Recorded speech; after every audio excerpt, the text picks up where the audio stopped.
வாழ்ந்தா இவனை போல வாழணும். இவன் தான் ரேண்டி, இவன் ஒரு கினிபிக். அப்படி இவன் என்ன பண்ணிட்டான்னு கேட்டிங்கன்னா என்ன பண்ணலை. அவன் தான்டா இன்னைக்கு பெரிய வேலை பார்த்து விட்டு போயிட்டான். 2014 யூகேல ஒரு மினி ஜூ இருக்குது. ஆனால் ஜூவில் இந்த மாதிரி கினிபிக்லாம் நிறையா இருக்கும். அங்கே ஒரு ரூல்ஸ் இருக்குது. எப்பயுமே ஆண் பாதி பெண் பாதியாக தான் வச்சுருப்பாங்க. ஏன்னா ரெண்டு பற்றி ஒன்றா வச்சா அவங்க இருக்கிற வேகத்தில் நிறைய குட்டி போட்டுருவாங்க சொல்லி எப்பயுமே தனியாக தான் வச்சுருப்பாங்க. ஒரு நாள் என்ன ஆகுதுன்னா ஸ்டாஃப் ஒரு விஷயத்த பார்க்குறாங்க. அந்த பெண் கூட்டத்தில் ஒரே ஒரு கினிபிக் மட்டும் ரொம்ப ஸ்லிம்மாக டயர்டாக இருக்குது. இவங்க பயந்து அதை எடுத்து செக் பண்ணுறப்ப தான் ஒரு விஷயம் தெரியுது. அவன் தான் ரேண்டி, ஆம்பளை.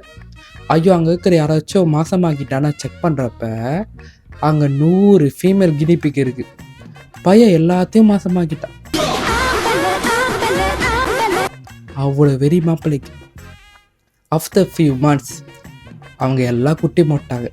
மொத்தமாக 400 குட்டி. அந்த 400 குட்டிக்கு யார் அப்பா? நம்ம பையன் தான். எவ்வளோ பவர்!